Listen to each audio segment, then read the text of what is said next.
Not live. Oh, we are live. We are live. You know we're live when it says end broadcast. Guys, Brian, friend, and his friend, the secret weapon, John Young, gun. John Young. We're going to go over someone's porn just kicked on. We are going to go over the Rogue Invitational winners. So that way, if you guys are busy doing a 10-day Vipassana work course retreat, silent retreat, and you don't get a chance to see it, which I know most of you are, you'll already know the winners. Ryan knows this because he hacked Bill Henniger's email account, and all of this shit is rigged. Well, he doesn't actually hack it. It's a guy who knows a guy who knows a guy who knows a guy. John. Yes, sir. Thanks for doing this, man. Thank you for having me. Guys, I'll see you later. Thanks for all 13 of you coming to my live Instagram. God, I'm pathetic.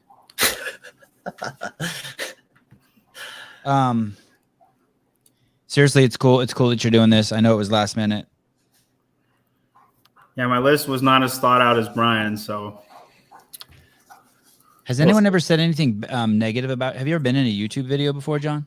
I have not. It's my first time. Oh, it's gonna really test you when someone in the comments talks about how tiny your dick is, and you're gonna be like, "What? We didn't? How? What?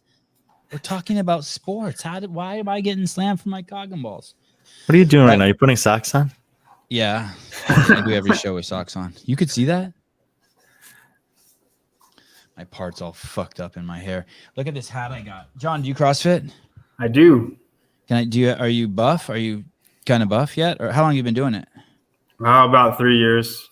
Can I see is yours as big as this? Yeah, it's around that. Yeah. Let me see.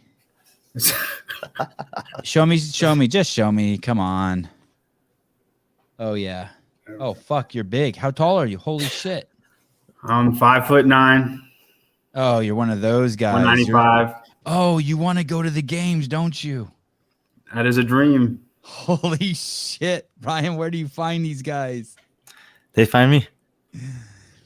This is a hat that the only civilian-owned CrossFit gym in Afghanistan, the owner sent me. His name was Max. He was on the show. Great guy. Awesome guy. If anyone knows where he's at, please tell him I send my love and that I'd love to have him on the show. I have to assume he's out. Yeah, those are like mountains and shit. I have to assume he's out of Afghanistan. But he was on the CrossFit podcast. He has 7 kids, and he was running I think he's a Ukrainian cat, married to a California gal, and they opened a CrossFit gym in Afghanistan. Crazy, crazy shit. Great podcast. I have on these podcasts have really helped my social stigma disease. I don't know what that means, but Brian, whatever that is, Brian has that too. I was just wondering if you're going to read that one. What is that? Do you have that, Brian? I don't know. It sounded funny, and I knew that you were going to read it like as you were reading it. So it just. I hope Brian was as feisty as he was earlier. Me too. John, what's your deal? How do you know Brian? Why are you on the show? I messaged him one day on Instagram, and I just said if he needed any help, I like to nerd out on this stuff too, and he took me up on it and saw if I was the real deal or not. Do you think it helps? How old are you? 27. Do you think it helps nerding out on this on your fitness, like or like deters it? Like you're like, oh fuck, like you're seeing all these numbers and you're like, I will never be able to do that. I wouldn't say it deters it. I think it's good to know the numbers because then you know what you got to be at. Yeah. I hate looking at other people's podcasts. I'm like, man, that was the greatest podcast ever. And I had 300 viewers. Or like I go to Armin's YouTube channel. And he's got 3 times the subscribers. Or I go to Brian's other boyfriends, the Talking Elite Fitness guys. They probably have like 90,000. Just makes me want to fucking quit. Okay, now your turn, John. You tell me what numbers you saw that made you want to quit that Justin Medeiros put up. He hasn't put out the last workout at the MAC. It was 10 rounds, 7 snatches with 100 or something like that, 6 or 7 snatches, and then 1 rope climb and like 3 handstand push-ups, strict handstand push-ups. And it was just 10 rounds of that. I did that workout with regular rope climbs, and it was still 3 minutes slower than his workout. And I don't know how he did it in 7 something. That was the only workout I've ever done where a games athlete was like so much better than me. I thought it was a different person, like a different species. Other than that, I mean, I'm pretty strong, so most of the strong stuff I can do similar to them. So me too. Yeah, that's just crazy shit. You have to think this though. And tell me if I'm wrong, Brian. If John was in that environment, he probably could get the same time legless. Oh, did he get without? Not the same time. Yeah, his same time. So he would have only been 3 minutes behind Medeiros. Maybe. I mean, I think he would do better. Better in that environment than doing it on your own, in your garage or wherever. Ryan has spoken. Rogue Invitational, October 29th through the 31st. What's today? Today's the 14th, so it's 2 weeks away. Brian has made predictions. Brian, with John's help. No. We've made separate lists of predictions. and we're going at it. Oh, shit. Okay. And you have seen none of them, Sevan. I've seen none of them. And the last time we talked about you doing this, you said that everyone hadn't signed up. Is everyone signed up now? The roster is full, yeah. Everyone has it was all invite, and they invited people until they filled the roster, which is full, and all 20 athletes on both the men's and women's side have been announced. So unlike the games, they fill it up. And I didn't mean that like a dig. They fill it up. Like the games, if people drop out, it's like, yeah, you dropped out. I mean, look, if someone were to drop out 2 days before, maybe not. But as of now, yes, it's full. That's what I like about the UFC. They'll try to get people to fight like last minute, 20 minutes before the fight. John, you want to fight? Okay. And this takes place this year in Austin, Texas. It says that I was reading about the Invitational. It says there's 12,000 seats in the stadium at $105 a pop for 3 full days of attendance. Are they sold out? I think they're still selling like single day tickets maybe, but they've sold out of most of their packages. They sell them in, there's actually pretty steep tiers. Like there's a kind of entry level fee, and then there's a next step up. And then there's like a couple pretty big jumps in terms of different packages you can purchase. And when it says it's 3 days, like the biggest package, like you could sit next to Bill in the box. Do they have that? I think that was the top one. Yeah. You just get chat Katie Henniger up, and it's 3 days. It's 3 days long. Do the CrossFitters go all 3 days? I've chatted Katie Henniger up many a time, by the way. Well, no one chats Bill Henniger up. I mean, I tried to, but you're asking that because they have other competitions and events going on, right? Yeah, it looks like they're doing a strongman it looks like the 10 strongest guys in the world. They got strongman. They have some record breaker events. They have the Legends event. They have some other stuff going on. But my prediction is that they'll have CrossFit all 3 days, and it'll probably be something like 2 events, 3 events, 3 events to get to 8 total or something like that. Okay, and when you say CrossFit events, you mean the individuals, like the real guys, the guys that you and John are going to debate. Correct. And the Legends event is really just an excuse for those of us to watch Rich Froning. No, yeah, click them. The Masters, the Masters is stacked with, got people who you were a fan back then, and I think it's really cool to be able to watch them again, or you weren't and you haven't ever got to see them compete, and that's a cool opportunity because each of them I think was pretty, especially the guys, man. It seems like a lot of the girls are still competing. But the men, most of those have retired or gone to Masters or team. So we haven't seen them do individual competitions in a while, most of the people there, other than maybe Dan Bailey. So that's pretty special to see them all out there. Do men and women go at the same? Oh, no, they're separated. Chris Spieler, Dan Bailey, Jason Khalipa, Josh Bridges, Josh Everett, Matt Chan, Miko Salo, Rich Froning, Tommy Hackenbrook, and Matt Fraser. Wow. No, I'm just joking. Matt. Do you think Matt? The women, Annie Sakamoto, who will be on the podcast not this Friday, but next Friday. Julie Foucher, Kristen Clever, Margot Alvarez, Rebecca Voigt, Tanya Wagner. Wow. and Stacy Tovar, one of my favorites. One of my favorites. If you guys want to hear a great podcast, I did 2 podcasts with Stacy Tovar when I was an employee over at CrossFit Inc. And then I also did one, I think, for myself. Want a couple stats on the legends, Sevan? Please. So they have 7 women competing. They've been to the games a combined 37 times, 15 top 10 finishes, 7 podiums, 2 championships, and 14 event wins at the games. Who has the... Go ahead. The championships, Chris Clever and Tanya Wagner. Yeah. Check this out. The men. There are 9, so there are more men competing, but 46 total games appearances, 33 total top 10s, 15 podiums, 6 championships, 4 for Rich, 1 for Jason, 1 for Miko, 45 event wins. Pretty impressive resumes. Yeah. And then Spieler made the podium one year that Dave rigged the games for him to win, but he didn't win. He just made the podium. Yeah, that's one of the 15 podium appearances. Yeah. Have you ever looked at the workouts of that year that Spieler went on the podium? I'd love to hear what you think about that. I'll check them out and see if I have any thoughts worth sharing. I honestly, of all the stupid shit people say about like the games, like, oh, they hide the drug test, or they set it up so this guy could win, or it's biased, or they do it so this person will lose. It's all, it's such crazy horse shit, except for my theory that the year Spieler made the podium.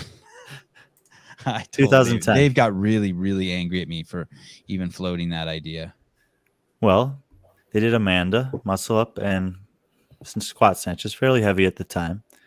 They did cleans with ring handstand push-ups. So again, gymnastics is an important element. They had the deadlift pistol double under workout.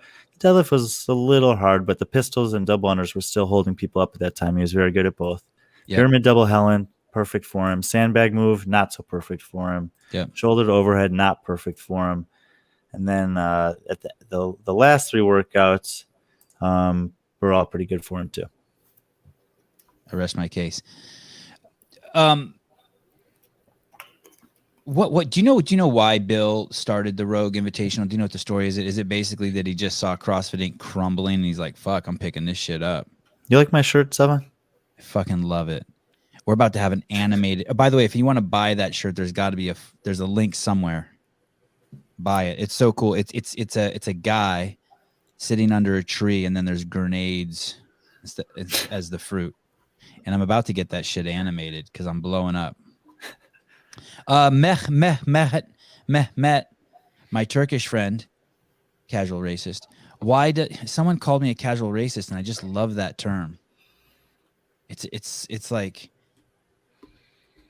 It's so awesome. Anyway, Mehmet, my Turkish friend, and that's me being a casual racist because I'm announcing what his ethnicity. He says, why doesn't Fikowski participate? Do we know why? He's getting better. He's training.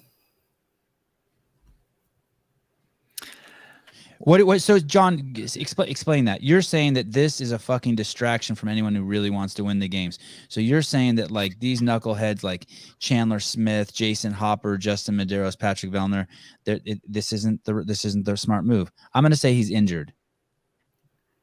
I'm not saying that at all, but you got to ramp up for a competition like Rogue, and then you have to take a deload after. And it's a month of training where you could have gotten better at a weakness. And I think Fikowski values that month over competitions. I would say yes to all of those things. The only question I have is there's a lot of money available here, and there aren't that many opportunities left in his career to cash in this big in one weekend. Yeah, but I think he's got a job that he can go back to whenever he wants. Like, I think he's comfortable financially, at least what it appears to be, you know. Oh, no, I'm not saying that he needs the money necessarily. I'm saying if you're training as hard as you are, you're training for something. And so his decision not to compete tells me one of 2 things. Either he's not he doesn't feel like he's healthy enough to, or he's more interested in his legacy than cashing in at Rogue necessarily. And he wants to have another really great year at the games, and he's willing to forego this financial opportunity for that. Yeah. You think that John, both of you, but John, do you think that doing something like this impairs the games, I would think something like this could actually help. Like someone like Lazar Dukic, he comes out here, he gets the experience. Now you talk, John. Okay. I mean, I think it could go either way. I mean, Fikowski's established. He doesn't have to, he's great in competition environment. Where Lazar, Dukic, and somebody like Jason Hopper, they should fine-tune it. I could see them fine-tuning it, and then they're all the better for it. Like if Lazar gets 5th, that's so much confidence going into a games training in this type of a field. Same for Hopper. Like he sucked last time he competed. So, if he gets top 10 or 5 or however he wants to do. He struggled. For his, saying like if he thought he was going to win or podium and get 19th in his estimate, I think he would say he would suck too. So for Hopper, I think it could be much like a confidence build up. Same for Lazar. I agree. But Fikowski, somebody like that, if they didn't want to do it, I don't think it would benefit them other than money. That's it. How about fame? How about picking up some? I mean this with all seriousness. How about picking up 20,000? Win it and pick up 20,000 Instagram followers. Well, let me ask you this: who won Rogue last year? You win. Vellner. Rogue what? Oh, that strongman guy won it. Half Thor. Vellner won Rogue, and Yeah. Medeiros won the games. And who do we talk about? We talk about Medeiros winning the games. This guy's off the show. If he makes me look bad one more time, like that, if he fucking schools me, asks me a loaded question, he's gone. Yeah, I agree with that. I don't know. I don't know who won that. I don't know who won Palooza Wad, and I don't know who won Dubai Classic. I don't know who won any of those. Hey, and that's amazing. So Vellner won this last year, and obviously that didn't. He also won Medeiros. Palooza Wad, and Fikowski won Dubai. Yeah, he won. Wow. And Fikowski beat Vellner at Dubai. And it was Medeiros at the Palooza. He wasn't at either of them. Oh, but he was at Rogue. No, this is Oh. first year at Rogue. Medeiros wasn't at any of those 3 last year. No, so Medeiros won Filthy 50 and then didn't do anything else until the games. That's the one Oh, in Ireland. until semis. That's the one in Ireland. Yeah. Oh wow, what's the fuck? We're way off track. That's why the shows are 2 hours long. What's the thought between doing that? Why do you think Medeiros did that? Has anyone ever asked him that? Why choose that one? You want it, Brian? If you have a thought, go ahead. He said in multiple times that they had planned on doing like 9 qualifications because back, this was in 2019. And to qualify, you had to win one of those, and they were going to do as many as they could. And he just won the first one and never looked back. And after that, there were a couple I think he withdrew from, but he was slated to compete at West Coast Classic that year, and it just didn't happen because of the pandemic. Wow, that's interesting. That's very interesting. Okay. Do we want to start with the anything else we want to say about this? 12,000 seats, 3 days long. It's the 3rd annual. They did it. They set this up because for fucking that. My theories is that Bill thought CrossFit was going to tank and he needed competition to prop up before he bought CrossFit. Possibly. I mean, they were part of the sanctional circuit, so they took that opportunity to create this event. It's a very prestigious event. They offer the athletes something that CrossFit never has. They pay for them to come out there. They pay to put them up. Every one of them is guaranteed money. And then you avoid situations. Alexander Caron's going to this competition, and we wrote about it on the morning chalk up after the games. He spent $650 or something registering for CrossFit events this year, finished 24th at the games, 24th fittest in the world, and he didn't win a single dollar in any of the competitions, open, quarterfinals, semifinals, or games. Just to put that in perspective, Mr. Alexander Caron, I have 2 4-year-olds and a 6-year-old. They've done 3 jiu-jitsu tournaments this year. Each of those jiu-jitsu tournaments cost my kids $130 a piece to do no gi and gi. That's 3 kids times 330. That's $390. Okay, and I have 3 kids, so that's 390 times 3, which is what? 900, 1080, 1170. 200,000 men entered that competition. He finished 24th and didn't win a dollar. The best in the world. Every one of those people paid Fuck, to I'm enter. losing. All right, you win. Every one of them paid to enter every time they entered. Yeah. And CrossFit couldn't find. Somehow the system left him with negative balance. But we're talking about him on this podcast. Because he's going to Rogue, where he's guaranteed to make money, doesn't have to pay for his travel, and can stay in a hotel. It's very incentivizing for the athletes. And this is the only event that does that? To this degree, I mean, I'm not. I don't know what arrangements. Look at John's Dubai. wife said, "Can I turn on the slow cooker?" No. It doesn't make that much knife. It doesn't make that much noise.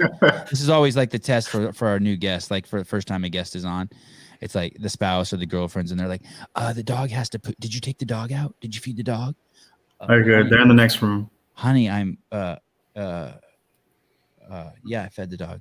You can just mute yourself too, or you could just interrupt Brian like I do. Okay, go ahead. Sorry, Brian. Is this the only event that it's not my fault, Brian, if he distracted me? Or his spouse distracted me. Is they're doing, I mean, look, they're also doing no one else does this? They're in a world of their own. I'm sure that there are competitions that have Dubai. that have brought athletes there before, paid for their expenses, and obviously they've also had a chance to make money at their competition. I don't know that there's been one where they've done that for every athlete in the field. And they have a base prize purse, but it has an opportunity to continue to expand, and it has been based on some, I guess, innovative principles that they're applying via Bitcoin and ticket sales. So the prize purse is continuing to grow, and it's getting to the size. I think that per competitor competing, this is the biggest prize purse we've ever had in CrossFit. Say that last part again. Based on what makes you say it's the biggest prize? I think the number of competitors competing relative to the total prize purse is the largest it's ever been in any CrossFit competition. Wow. So they've added almost. But there are the strong 200,000. dudes in it. But you do have the strong dudes in it. Getting a small portion, a little bit of the coin. Fine. Even if you had all the strong dudes, even if you had the legends, then you're still only at like 65 people. There's 40 and 40 at the games every year. Man, you're all over Bill and Katie's nuts. Do you work for them? Have you worked for them? No, they never have allowed me to work or volunteer for free for them. What is it up to, Brian? 1.44. So the games last year was 1.7 something. And that's paying out for 20 divisions? Yep. Does Rogue drug test? Just individual. Do they That's drug only test? individual? Okay. Yeah, so it's right up there, rivaling the games, but with half the competitors. Yeah. And do they drug test? Rogue? Yeah. Well, Is this event drug tested? I don't know, but CrossFit can probably everyone competing there is on CrossFit's list and can be tested at any time. So they might choose to test some of the athletes there. I don't know if Rogue does or not. Who knows? Someone chime in. Okay. Well, it looks pretty good. Is there anyone who's not here in the men or the women that makes it so? I mean, I see Justin and Tier there, but is there anyone who's not here, like Fakowski, who makes it that diminishes the event? I wouldn't say diminishes the event. Is Katrin Doder here? Yep, I see her. But you're certainly missing some people. You still don't. None of the Australians are here. Sarah and Brooke. Sarah's still out. Brooke's still out. Jamie's still out. So there's definitely some high-profile athletes that are here. But if you look at this field, even missing all of those, we're talking about the women right here. This field from 1 to 20 is very deep. How about when you say Jamie, you mean Jamie the Dubai chick, Jamie Green? What's her name? Jamie Simmons now, but yes. Okay. How about Mallory O'Brien? Is she here? Uh-huh. Wow. Oh, these lists are going to be great. You guys are going to fucking war. Maybe we should get to the list. Okay, let's do it. Oh, and Guy's going to, I can't wait till you guys fight over Guy. And V. See, the thing is, John, do you have the same? Brian has some emotional vulnerabilities and some historical vulnerabilities, and you should not. I don't know if you do because I don't know you yet, but if you don't, you can mop them up. Souza brings it up. Okay.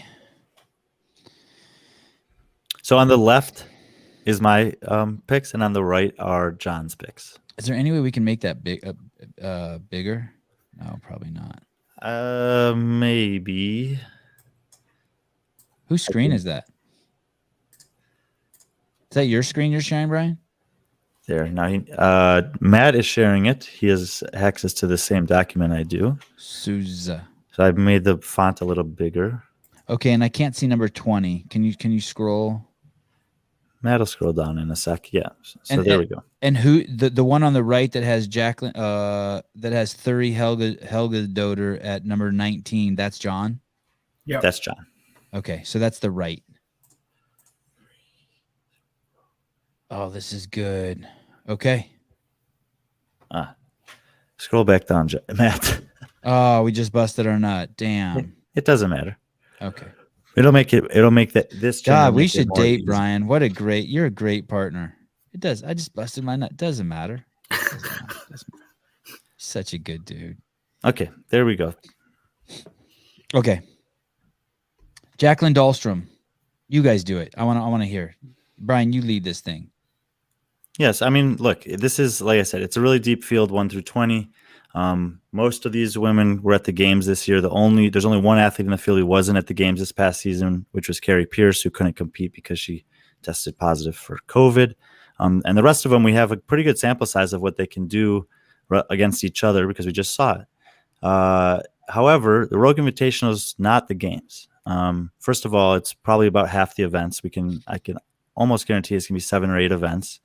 And, it doesn't take place over as long of a time period. But I still don't think that the days are as punishing. So this isn't, and they historically favor weightlifting and strongman events. So there's going to be some aspects of the games that are missing. There's probably not going to be any swimming. There's not going to be any single modality stuff that's not a heavy lift. You won't have a 30 ring muscle ups for time, or you won't have a 550-yard run or something like that. So, some of the athletes who did really well at the games on a few of those style workouts will be missing that opportunity probably at a competition like Rogue. Anyway, Jacqueline's really good. She had her best finish at the games. She was 19th this year. But wait, can I say something real quick? Sure. So looking at these really quick, I played that game that you play when you're a little kid and you draw the line between like the matching sides. Good. And you have Emma Quaid in the bottom. I wish we could see the bottom 10. This is only the bottom 7. Could we see all 10? Is there any way to do that? We had that, and then you asked it to be bigger. Oh, okay. All right. But I can try. Hold on. You can't stretch that out or something. Oh, that's a doc it's on your computer that's also on Matt's computer. Mm-hmm. And John's computer, just not yours. Just not mine. Oh, we didn't even need Souza for this. You're doing it all. Souza could be. Am I doing be it? Like? No, he has to scroll. I'm literally changing the size on his computer. He just needs to scroll up a little bit. Souza could be working on tomorrow's programming for CrossFit Livermore. Okay, so I see. Okay, that's good. That's the bottom 10. Oh my God, John, you have Danielle Brandon. Get him, Brian. Well, I only have her one spot higher than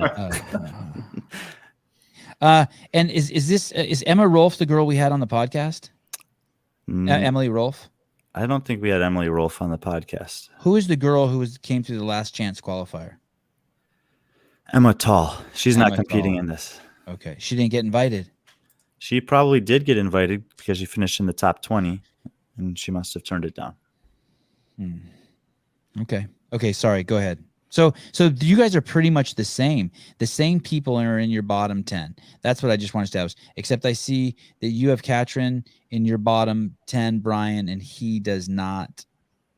Correct. And you also have Emma McQuaid in your bottom 10. We both do. He just has her quite a bit lower than I do. Okay, and then right. And then Danielle Brandon. Yeah, Danielle Brandon is the only one, right?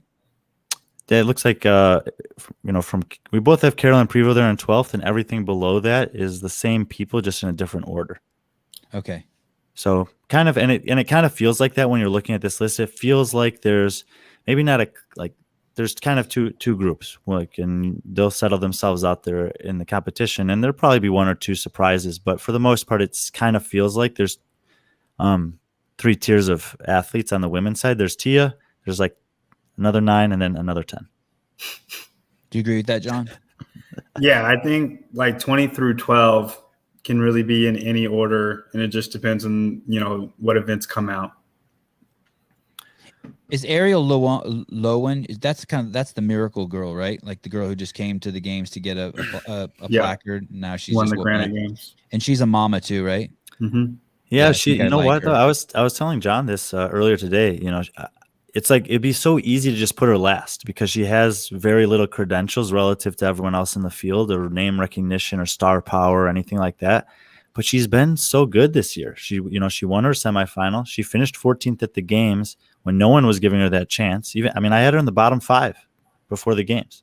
I didn't know, and she just won. I think she either got first or second on the first week of the Zelos games also. So she's really good, and there were a lot of there were some big names in that list. I think Danielle Brandon might have done that. Andrea Nisler. So I felt like I had to put her, quite a bit higher than my initial instinct was, and give her the respect she's due this year.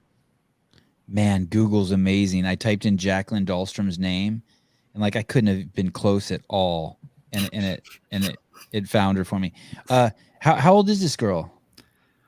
Who? Ariel Lowen? No, Jacqueline Dahlstrom, the chick you guys both having last. She's probably in her mid to late 20s. Oh, we can check for she sure. looks very young, but and she looks petite. Is that why you guys have her at the end? Is she tiny? She's 29. Yeah, she's small. She's smaller. She's look, there are certain workouts. I trained with her one day before the games. There's a certain style of workout that she can beat maybe anyone in this field in, or at least finish top 3. But yeah, heavy will slow her down, and it's notoriously heavy event.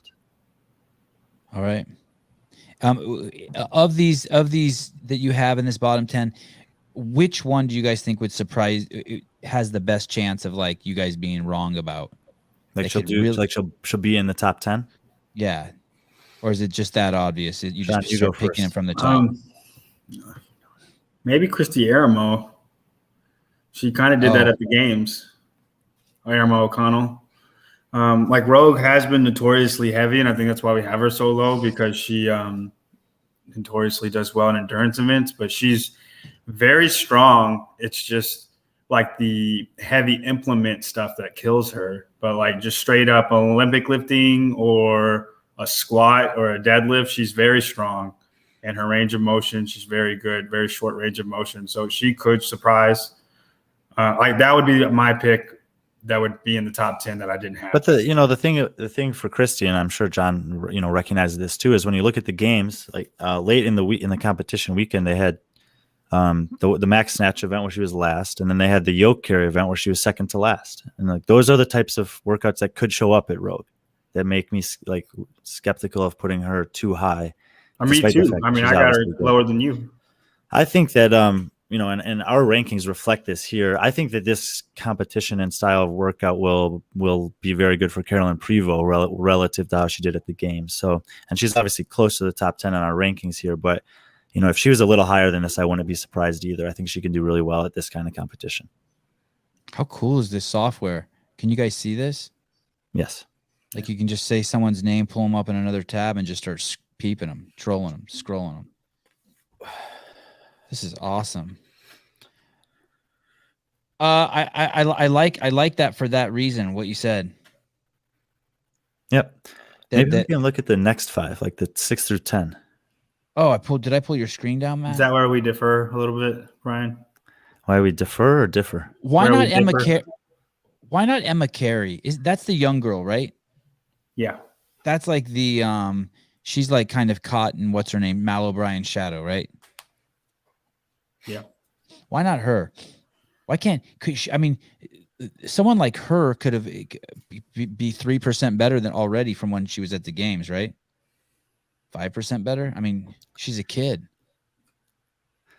Yeah, she's got a kid. She's got a ton of potential. She's got an incredible work ethic and I think she has a really good mindset, especially for her age. And it's one of those things. And I think she just switched camps too, right? She went down. She's the one went to Florida or something. I don't think all those people have moved to Florida yet, but I think she has intentions to. I think that'll probably start in January is what I think that's what we were told. Okay. Anyway, she just watching her at the games this year, it wasn't that she did poorly. She didn't do bad. It's just she didn't do good enough to beat these other women. And that's what we were wondering about coming out of the semifinals. We talked about how the Granite Games was just lacking those top 10 games, like those perennial top 10 games athletes. So we didn't necessarily get to see Mal and Emma go against the Tia, the Laura, the Carrie, the Bethany Shadburn, the Katrin David's daughter, Annie Thor's daughter, Cara Saunders of the worlds.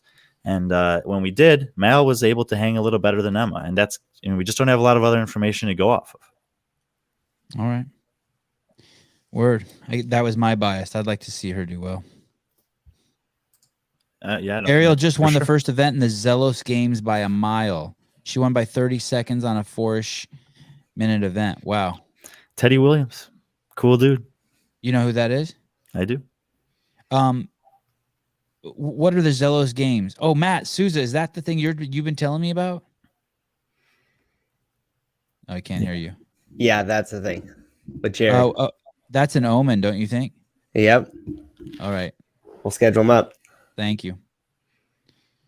Oh, shit. There it is, the Zelos Games. Have you done the Zelos Games, John? I have not. Oh, why not? First time I'm hearing of it now. All right. Not everyone has Marcus Billy's perfect physique. Oh, whoa. They didn't earn money from the games, but you can make money by advertising yourself as a games athlete. For example, Marcus Philly never finished top 10, but he's doing well. I don't know, Alan. I think it's a little more than Marcus Philly's physique, although it is pretty absurd. Marcus Philly is extremely knowledgeable about exercise science. Yeah. And he's a good marketer, too. He's very good at marketing. And he's humble. And he's put a lot of people around him who are good at the things that he's not. And every great man has a greater woman standing behind him. He has that, too, I think, actually. I know. I just trying to change my image, trying to change my persona. Okay, I'm ready. Do you guys want to fight about any of those? None of those look like you guys want to fight about any of those. No, we should move up to the top 10. Although Brian, you might want to just fight for Danielle for shits and giggles. Keep the people happy. Oh, this is perfect right here. You can see the top 11. Oh wow, look at John going out on a limb. Oh shit. What do you mean? Yeah, I don't know which one is a limb. This fucking guy has Laura Horvat as third. I thought you said this guy was good. I thought. Well. Sevan, what? I know you read the article I put out about those rogue simulations, right? You read and studied it very carefully. Yes. And you saw that when we assigned the two different scoring systems from rogues, that in one of the simulations, Laura beat Annie, but in the other one, Annie beat Laura. So it literally in that mock simulation I did of games events that as close as I could find replicated rogue style programming, just to change in the scoring systems, flip flop their places on the leaderboard. How hard was that for you to decide that, John, between for second and third? I originally had Laura second, but then I looked at what the programming was for Road the last 2 years, and I think there is a very high chance of strict handstand push-ups being in it, whether they're deficit or not. And that's the only reason I don't have her in second, because there's only six or seven events. So a bottom 10 finish would be just enough to knock her out of second place, in my opinion. And I think Annie will be pretty consistent throughout. And that's the only, if it was 15 events, Laura would probably still be second. But since it's only going to be 6 or 7, and I think one of those will have some form of strict handstand push-ups where she will not be great, then that will knock her down. Why don't you think she's fixed that? No, she's working. She's working on it as best she can. This is a. What do you mean by that? That's some fucking backhanded fucking put down. As best she can. Dude, there's no way that she hasn't been working on it for 4 years. It's one of those things that is. But why don't you think that like she's gonna show up and be like the best at handstand push-ups? John, when's the last time you've seen her do them? It's strict handstand push-ups, not so much kipping, because you can get good with your hips, but strict handstand push-ups is one of those things. If you're bad at it, it's very, very hard to get better at it. It takes so much time training muscles to get better at that movement. And if it's a movement. You can't just get better at it. It's not that easy. Like toes to bar is way easier to get better at than strict handstand push-ups because it's strength compared to the rest of your body. Fikowski had the same issue for 3 years, and he's still not the best at strict handstand push-ups either. How are yours? I'm pretty good at them. They're a better movement for me. Brian, can you do 10 in a row? No, I'm awful at them, and I feel Laura Horvath's pain. I can't even go upside down without getting vertigo. Don't worry about it. All right, can I see that list again? So John, that's hard as shit to pick. I think you're wrong.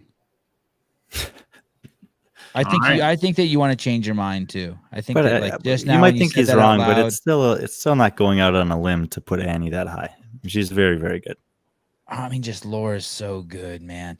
And like I talk to her, and she's an alligator. She's just like, oh, she's a beast. I had to fight over it, but I think if that event comes up, it won't matter. Yeah, it's also worth noting that the only time that Rogue Invitational had a live competition, they did have minimum work requirements, and she did not meet the minimum work requirement in the strict handstand push-up workout. So she technically was disqualified and dropped to the bottom of the leaderboard. What year was that? Couldn't do one. 2000. It was spring of 2019. That was the first year they did the Rogue Invitational? Yes. Fuck. Hey, go ahead.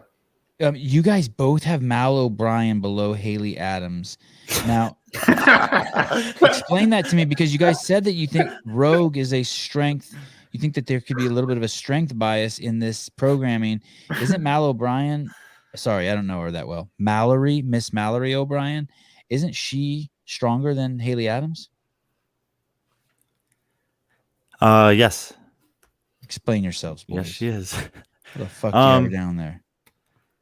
Well, I mean, it's out of respect to Haley. You know, she's been 4th, 5th, and 6th the last 3 years at the games. You sound woke. Out of respect for Haley. No, we're not doing respect here. We're doing like numbers and math and shit. And she hasn't had any finishes that make me think that she's going to do worse than Mallory O'Brien on this competition. The fact that there's strength being tested, yes, there's strength being tested, but I think that they like to test strength in a variety of different ways. And when it comes to kind of grunt work strength, Haley's still pretty good. When it comes to barbell cycling strength, Haley's still pretty good. And I think that she's still better than Mal on some of the other things that even if she loses to her on the max strength test and maybe one other test, that she's still going to have enough points to offset that from the other stuff that she's got top 3 potential in. Who's better at bar muscle ups? I would probably say Haley. And so basically it's squatting, deadlifting, cleaning, snatching that Mal has her in, and they both have crazy grit, right? They're both just fucking warriors, right? They'll just go until they pass out, basically. Yep. And does Mal have a better attitude, a better mental game than Haley? I don't think so. I don't know. I mean, I think Haley's got one of the best mental games in all of CrossFit. Yeah, men or women. Wow. Fuck. I only know just from the expressions on their face, but in that games that year, her face she looked crushed. And Mal O'Brien, my memories of her just at the semifinals last year, where she walks around like some fucking 15-year cock diesel veteran. You know what I mean? I mean, like she don't give a fuck. Just like I just go. It's like shit. Mal's in the same boat as like Emma Carey for me. I kind of have to just wait a little bit more and see more of her. Like she did great at the games, but that's one thing I saw her from, and it still wasn't better than Haley. Like she's never done better than Haley I've ever seen. So I couldn't put her above Haley. And then Emma's the same way. I had her low because she didn't do good at the games. I think she's better than where I have her.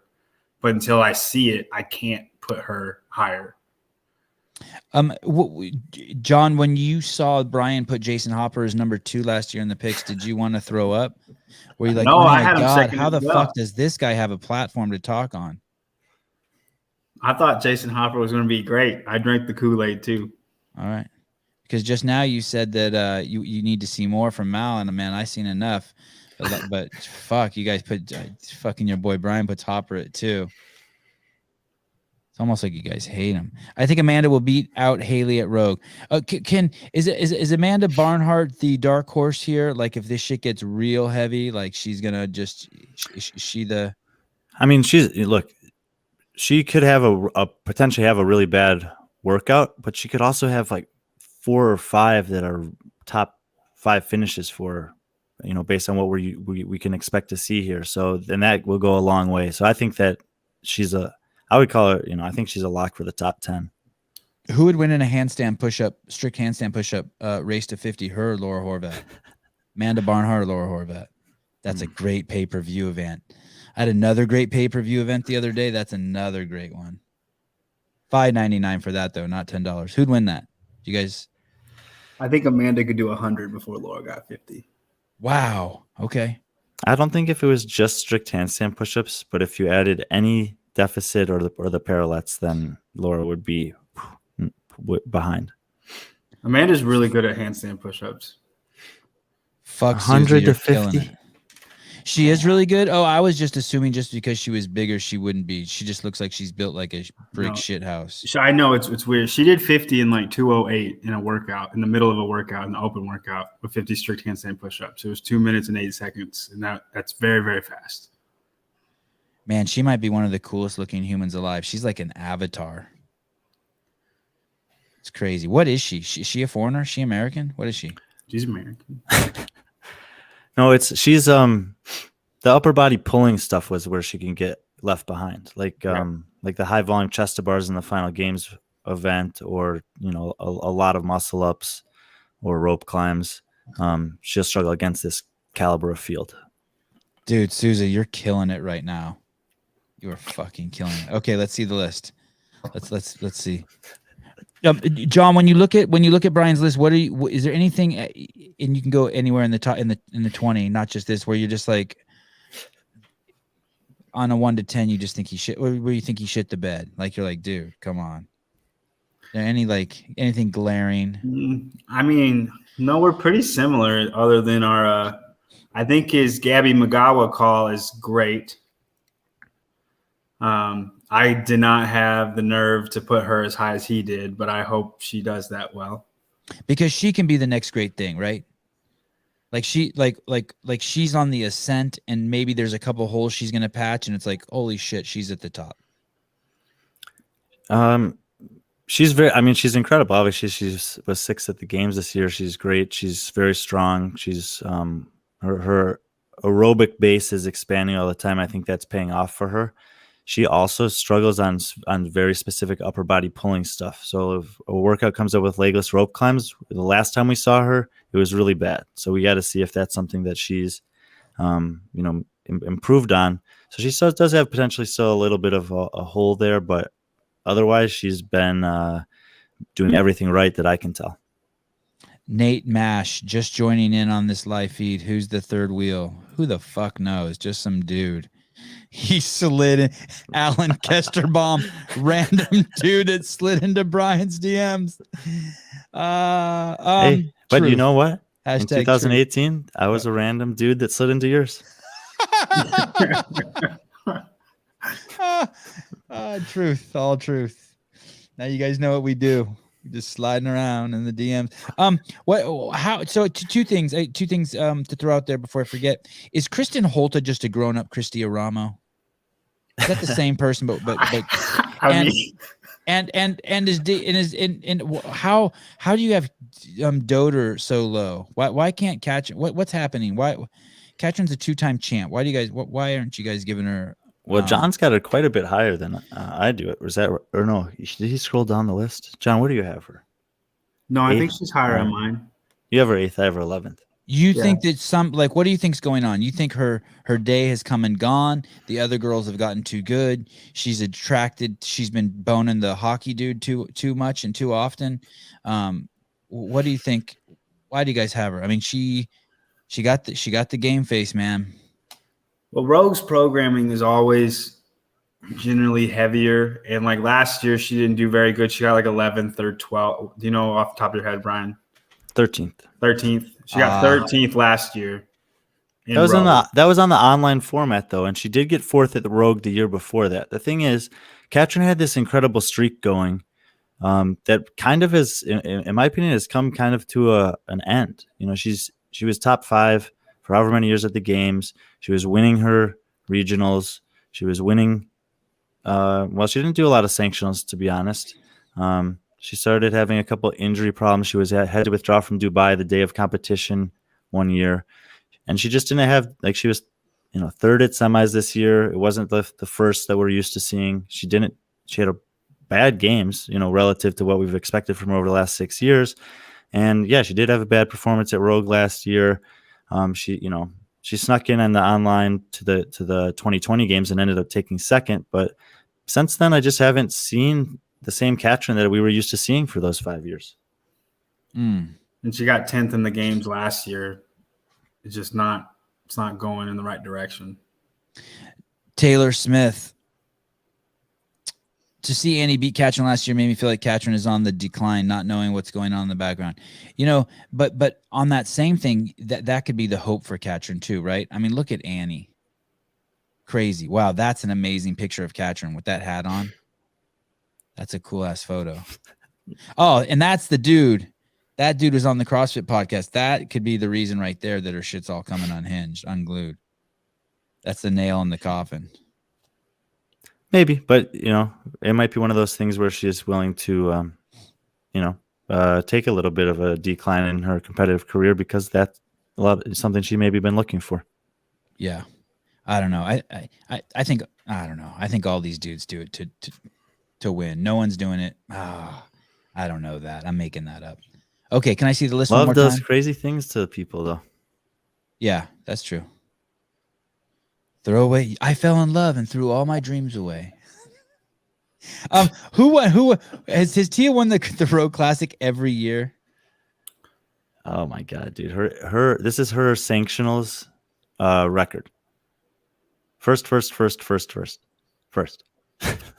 Rogue first both years. Wadapalooza first both years. Mayhem first. Open first. Oceania quarterfinal first. Semifinal first. Games first. Everything first.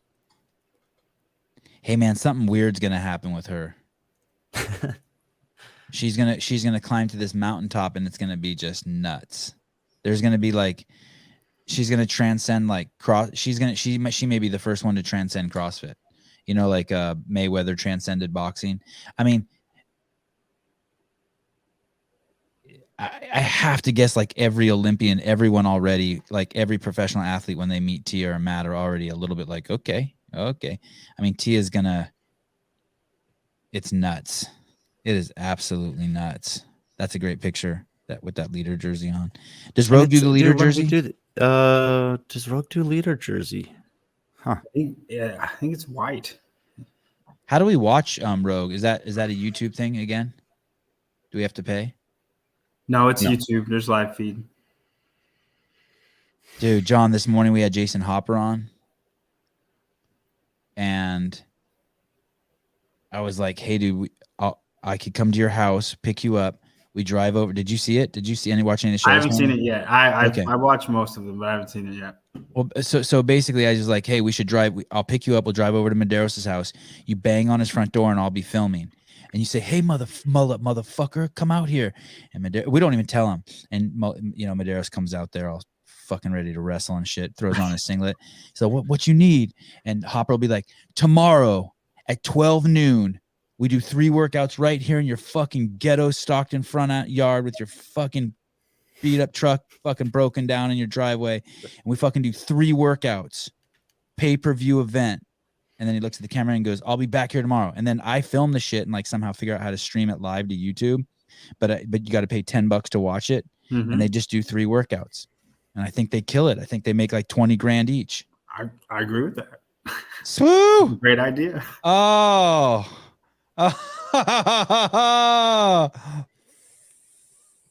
Can you see that, Brian? Barely. It's a pretty small finger. You should make it a series and just do one with Froning and Fraser too. And just, Oh, dude, I told him right after that, who cares if you beat or lose to Medeiros? We give him 20 grand, we split it, and we go right over to fucking Froning Empire, the Mayhem Empire. He's going to need your help with the matchups, though, because otherwise he's going to pair up Barnhart and Horvath on the handstand push-ups. Oh, that'd be awesome. Yes. But They got to go agree straight to over to it. the Mayhem Empire, and we do the same thing. Hopper just fucking gets on a fucking horse and goes down that fucking gravel driveway of Riches, and he's like, yo, Guy, get your ass out here, bitch. Gets And he on comes Buffalo. out, and Samuel Cornwallis is like all jealous because Hopper didn't call him out, but he calls Guy out, and he says 3 workouts tomorrow at noon. And same thing, I filmed that shit with my iPhone. I put it up on YouTube with a $10 charge per person. Fuck.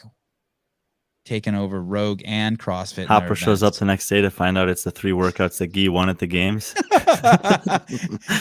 We're doing it for the money. Fuck the fame. We're like Tupac. Okay. It's a great idea. Hey, Sevan, Yes. click on Adam Shoemate's comment. Adam, can you do it? See if you can do it. Can you do it? I don't think so. I see. That's for the Legends event. Yeah, there's no way. Josh Bridges isn't taking. Oh shit, my Siri turned on. Josh Bridges isn't going to take. Quiet. Josh Bridges isn't taking. He's not even going to finish. He's old and weak, and I love Josh, but That's not the real problem. Is he hasn't been training for this at all. He's been training. that's what I for mean. something He's a completely boxer. different. Yeah, he's I think 140. Josh Bridges is going to exceed expectations. No. He won't. Him and Miko won't finish the event. I love both of them. Miko's great and Josh is great. They'll be having a beer like after event 2. Miko have like broke a toenail and Josh will be like, I just can't No, deadlift Bridges is 255 anymore. Bridges is going to do it like he did at the Mayhem event, where he'll just pick 1 or 2 to participate in that he can do, even though he hasn't been training for them. Listen, the only way Josh can take second is if fucking Rich carries him on his back through every event. It's the truth. But I do think that I think that Matt could enter and take second. Matt will never do another CrossFit competition. Oh, money. The pay-per-view, I'm telling you. Plus, what do you think about all this talk that every time I interview someone, like we talk about the people who know Rich are saying he's the fittest man alive? Do you believe that, John? No. I do. I believe the hype. What you don't believe it based on principle? Like it's not nice to say? No, I don't think he's the fittest man alive. But Okay. I mean, I could be wrong. Just in my opinion. I just zoned out. Who'd you asking that about? Rich Froning. Oh, Rich Froning. You have to keep in context the sports age. Rich Froning is like Jim Brown or Babe Ruth. Or Bill Russell. He was so good and so far ahead of his time when the sport started that he's legendary, and he'll always have that stigma about him as being this guy that was untouchable. Like he had that aura, and if you expand the scope to the game of the team career that he's had, I mean, his championships are, I mean, it's unprecedented. But if you think about, it's difficult to try to understand what's going to be the state of the sport 20 years from now. And then if you look back, is that what he did? Like, yeah, it was impressive then, but is it going to be something we don't know about? But it doesn't ever take away from the greatness of Rich Froning. To say he's the fittest on earth right now, I would have never said it except Samuel said it, and I'm perseverating on it. I'm stuck to it. He also said how he much would be longer, top John? 5 The in dog's at the door individual. scratching. John, how much longer? Because I'm good my as long as you parents, guys are. my parents are. Oh, I thought your spouse was asking you how much longer. I was being your spouse. John, did you feed the cat? Sorry, I know. You told me not to interrupt. What? Say that again. But Samuel says he's the best, John. Samuel also said that he would be in the top 5. Yeah, not his fault. I stand up for him. He fucking got some bad batch of the vaccine or something and was shitting his pants, drank some well water. The homeboy got sick, right? You think Hopper could use that excuse too? Oh, god damn. I like you on the show. You make me seem nice. I believe Samuel. Samuel. Okay, do we have any more to talk about the women? So you don't think any of Brian's? Oh, let me ask Brian the same question I asked you. Do you see anything that John put that where you're like, dude, come on, dude, you're embarrassing me on the show. I vouched for you. Nope. Can we see the list? Thank you, Brian. Thank you, Souza. So Brian has Tia Toomey, Laura Horvat, and Carrie Pierce 1, 2, 3, and John has Tia. Oh, that sucks that I didn't say this in the beginning because people who are listening on Spotify and iTunes won't know this. John has Tia, Annie, Laura 1, 2, 3. So they both have Tia at first. They disagree on second, and they disagree on third.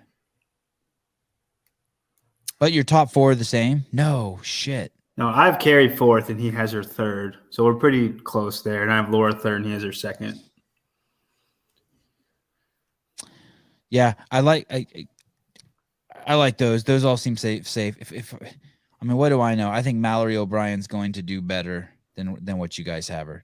I'm willing to go out on a limb and say that. That'd be cool. That would be cool. What? Yeah. Is this going to hurt anyone's feelings like really bad? Like, what if someone like Danielle Brandon takes 16th place? Is that hurt her feelings to the point where like she shouldn't have come? That's a tough question. I don't think so. I don't think any of these athletes are going to be too deterred by this. Obviously, they're all going to want to do great, but I mean, it's a competition. They understand someone's got to be first, someone's got to be last. It's an honor just to be at this. It's a good opportunity for exposure, like you said, get your name out there, get your face out there. Probably all of them will have a moment or two on the weekend that is just, a standout for them. And all of them, every single one of these athletes, when they go to compete, they come away from the weekend and they realize, okay, what did we learn from this? Where can we go moving forward from here? And I think that they're all mature enough as athletes and in a good enough position with the teams or coaches that they have around them to take the positives and the negatives away from a weekend like any other competition. Word. I'm with you. Anything else you guys want to say before we switch to the dudes? I don't think so. John Hilfiger. Still hot as fuck. Thank you. I appreciate it.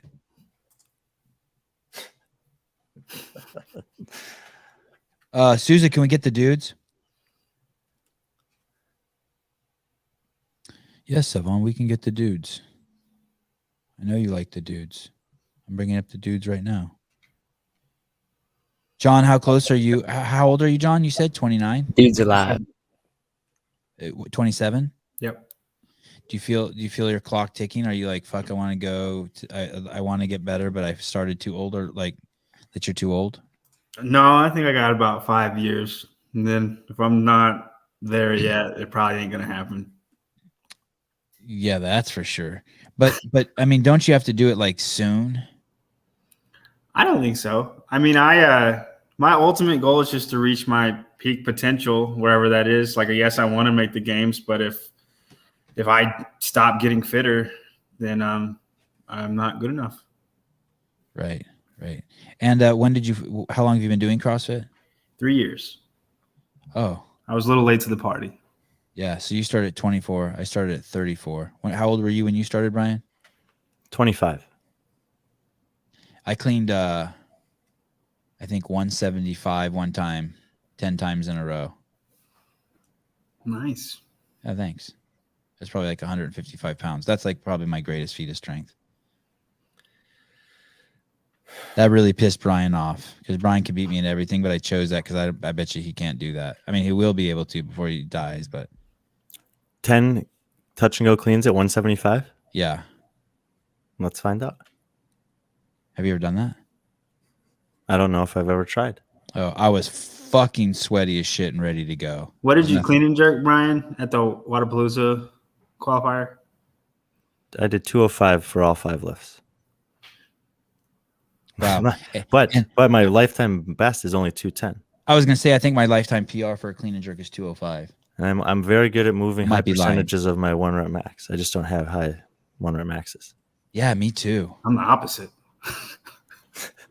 I think I overhead squatted 175 one time too, 10 for 10 reps, and then I dropped it, and I think that's what got me kicked out of the gym at UC Berkeley. I dropped it in a squat rack. It was steel weights from overhead. It was pretty crazy. I mean, I didn't care. You know what I mean? You know, like when you're that cocky CrossFitter, you're like, "Fuck you." Wham. Okay, the dudes. What's the most you overhead squatted? Me? Mr. John Young, yes. 335. Wow. That's double. I know it's not what I want it to be, but it'll get there. I was at this CrossFit Games one time, and Tommy and I think Rich both attempted a 400-pound overhead squat. But what was crazy is it didn't even matter that they were going to do the overhead squat. It was the fact that we're all in that stadium in Carson, and they cleaned it. or push jerked it or whatever. They'd not cleaned it. They push pressed it or whatever the fuck they did. Push jerked it. That was the crazy part. Tell me where my story went wrong, Brian. No, Did one of them not get it overhead? I think maybe Rich. No, I think they both got it overhead. I don't think Rich got it overhead.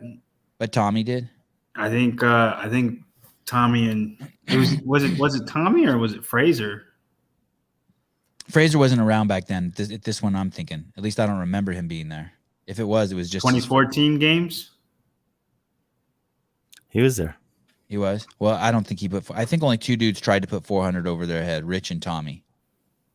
That might be true. And ultimately, Rich and Matt tied for first on that event, I think. 377. Wow. What's the most overhead squatted in a CrossFit event? I think. Do we know? I think that's it. They haven't done it very much. Which is 100 pounds less than what they overhead squatted probably in the grid league, right? They just got like some dude who's like, they got some dude who's like 6 inches shorter than Colton Mertens who can fucking overhead squat fucking 500 pounds. I bet Colton Mertens can overhead squat a lot. Yeah, fuck, we need to get him back on the show. Do you want to be on the show that he's on? Aren't you excited? Aren't you interested to meet him? Oh, I would love to meet Colton Mertens. Can you imagine if you live next door to him? And by next door, I mean like 6 miles away. Yeah. You and 15,000 pigs between them. Bring my wall ball over. Look at Matt looking for that overhead squat. Sevan, you looking at the comments? There's some. The men's field is very difficult, I think, to assess. No. Oh, no, I'm not looking at the oh, shit, my comments are all fucked up. Did John ever see Guy at the games? Did you ever see Guy at the games, John? I watched him during the games. I wasn't at the games personally. Okay. Adler should be higher. Brian Leonidas friend will crush that challenge. Oh, that's your middle name? Leonidas. No, that's what they think I should go as for Halloween. Oh. You have a partner WOD for $1 million. Who do you take as your partner? Rich, Matt, or Justin, or Tia? Tia. Wow, I started at 51. Sevan is stuck on the on-ramp. Ouch. You should fire them both. Sevan Travis Mayer is not where he's supposed to be. That's the one I was waiting for you to get to. As Medeiros, ask Medeiros if Rich is fitter than him, seeing how Medeiros trained with Rich. Oh. Okay. Let's do it. Let's go to these dudes. Show's taking fucking forever. Do you know that we're on Twitter, YouTube, Twitch, and Facebook simultaneously now? You probably didn't know that, huh, Brian? Did not know. Now I'm getting nervous because there's too many platforms around. This is my first time on all of those. It's good, John. Henry on the left is Brian picks. Oh, that's nice. Nice touch. So for those of you who are listening who can't see, we're looking at their top 20 list of men, John Young and Brian Friend. At the top of this lower 10, John has Travis Mayer and Brian has Jason Hopper. Oh, so that means you have Mayer above it. Okay, so you guys both think Ben Smith, you don't? Mayer's there in 12th on my list. He's 10th on John's. No respect. Dude, he's strong as shit. Are you crazy? And you guys don't respect Ben Smith either. What? This field is very good. The How did men's Vince field Smith is do at the very deep, games, Sevan? very, very deep field. What did you say, John? How did Ben Smith do at the games this year? I didn't even know he was at the games. He wasn't. Oh, Why are we having that low? I thought he just got an invite every year. Hey, man. okay, I like that. Oh, yeah, there's a problem with John's picks. Oh, man, I see it. It's glaring. It's glaring. It's fucking glaring. Yep, little lower. Yep, right there. Are you out of your fucking That's why that mind? comment was Sevan. That's why that comment was there. That person was saying, "Did he even see Guy at the games?" Can I please defend this? Yeah, Ashley, thank you, Ashley McMains. Ashley, I'm gonna get his. I should give you the phone number so you can call in and yell at him. Just in his defense, she made 2 comments. On one of hers, she said Adler should be higher. We haven't seen where he has Adler left because he's obviously in the top 10. And on the other, she was not satisfied with his placement of Guy. But I'm sure he's got a good reason for both. Should I give out the phone number? Okay, I want to see the top. Do you want to explain Guy, John, right now, or do you want us to wait a little bit? Well, okay, I'll explain it now. Okay. So Guillermo is awesome at the games. He killed it. But Here comes the shit sandwich. That's he had 3 first place events, and 2 of those were basically the same event. Okay. Well, no. He didn't come first in the second clean event, but he got 2 clean events that were almost the same event. He came first in one and came like 5th in the other. That boosts his score up a lot. And then the other one was a 550-meter run, and the other one was a 1-rep max snatch. He's only going to have one event like that at Rogue. And he had 3 27th finishes. So he's probably going to have one of those events too. So he'll have one event where he's going to murder and probably win, which is the strength event. And then he'll have one event where he's probably not going to do very good, and the others are going to be in the middle. And that's why I have him so low. He's not going to have 3 first place event wins, which almost nobody does at the game. But John, go ahead. In the simulation I did for this competition, 2 of those first place were eliminated, along with both of the clean events that he did really well on, and still his overall finish was projected at 7th or 8th, depending on the scoring system. Which is 7th or 8th, and I have him, 13th?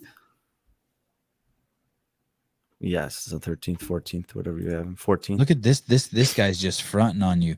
This guy, Corbin Bowman.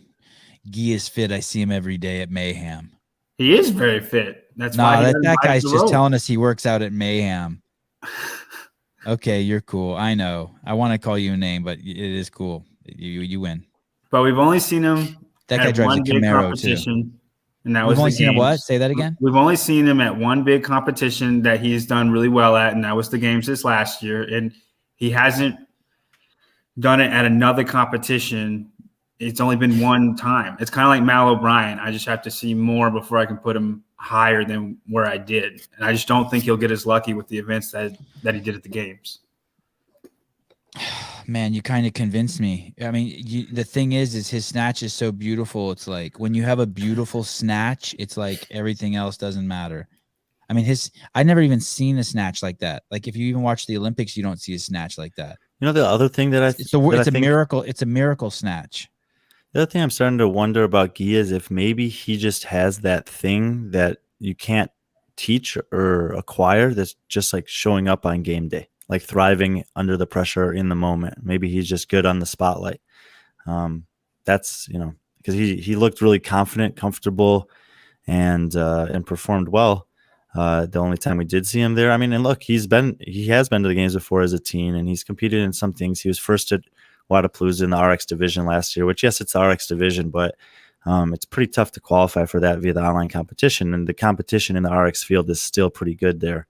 So he's won things before, and I think he's just one of those guys. He might be like a game day type of guy. Ashley's just fucking gone full woke on him, just fired him. Yeah, I hope he proves me wrong, Ashley. You disagree with Ashley? Really You're gone. You're fired. Okay, let's so you're not slapping him around for that, Brian? You're okay with that?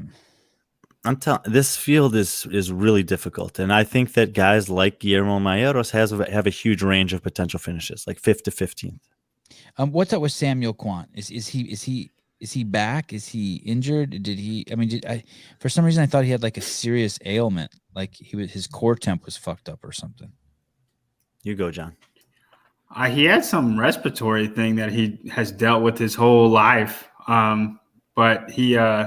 I think he's ranked so low on Brian's list just because he didn't make the games this year, and he's dealing with that. But yeah, I don't know. He's kind of a shot in the dark. He has a wide range of placements as far as what I think.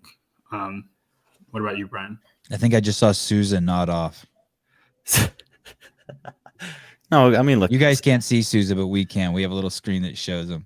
I swear to guys, I'm not. I don't know.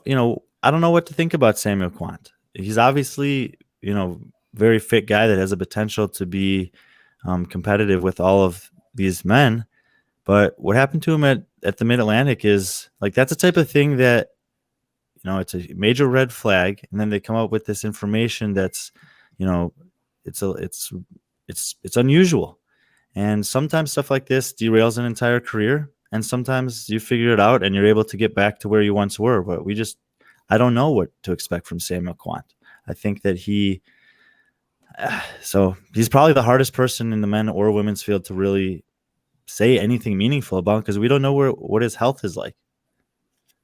I'm a little, I want to have him on the podcast, but I'm like, maybe he doesn't talk. I haven't talked to him in years, but when he was young, he was very, very quiet. Morning Chalk Up did like a 10-minute interview with him recently, so you can go check that out to vet him and see how he does answering questions if you want. Yeah, that's true. If he shines there, he can shine anywhere.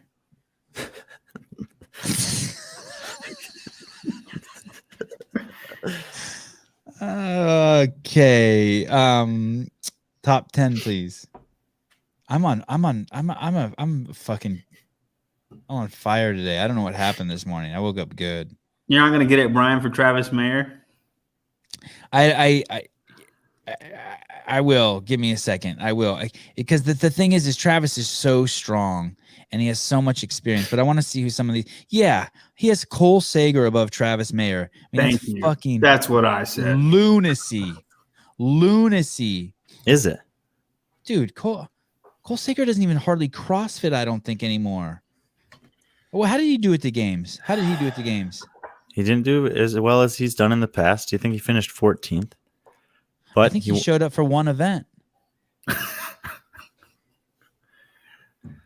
I'm not sure what happened to Cole Sager at the games. The first half of the competition was really bad for him, and he was in too big of a hole. There was kind of even by the time they cut down to 20, the top 10 guys were basically out of reach. He actually moved from 20th to like 11th in 2 events, slid back to 14th. There was this big chasm and divide at that point. But in competitions that are what this is, a 6, 7, 8 event competition, his record is very impressive. The last time that Rogue had a live event, he was 3rd. The only other 2 live sanctionals that he did, he was 2nd in Cape Town in South Africa, and he was tied for points and lost on a tiebreaker to Vellner at Wadapalooza in January of 2020. West Coast Classic, he was 1st, beating Noah Olson. This kind of format is good for him. He's still super fit. There's obviously a huge question mark about what happened to the comp train athletes at the games this year. They all underperformed, but I don't think this is going to phase them. And so I think Cole Sager and Chandler Smith are due for bounce back performances at Rogue. Fuck, you win. That's pretty good. John, unless you can help me, he fucking KO'd me. I agree with Chandler Smith and I disagree with Cole Sager. I think Cole Sager won is that the only shirt Cole Sager has? Does he only have a fucking gray fucking sleeveless Nike shirt? If I had those arms, that's all I'd wear too. Last time he was at the games, he was 14th. And the West Coast Classic that he won, Noah was dealing with some scrotal issues, so I kind of disregard that a little bit. Yeah, it wasn't actually scrotal; it was the helmet. The helmet got damaged, but I for whatever minor details. South Africa or Cape Town, who won that, Brian? Sean Sweeney. I mean, that's just You Sean fucking go Sweeney to beat him. Africa and you can't win, Brian. You go Uh, all the way to the fucking African continent to get an easy win and you get beat by a dude in a cowboy hat. Thank you, and John. traditionally he has done well at Rogue, but that was almost like 2 years ago since he's done well. If you disregard West Coast Classic in Africa, and Wadapalooza. He did very well at Wadapalooza. That is one data point where he did very well, and then there are 3 data points where he either didn't do well or I think circumstances are a little bit iffy. People who are watching at home, can I see that one more time? That list, Souza.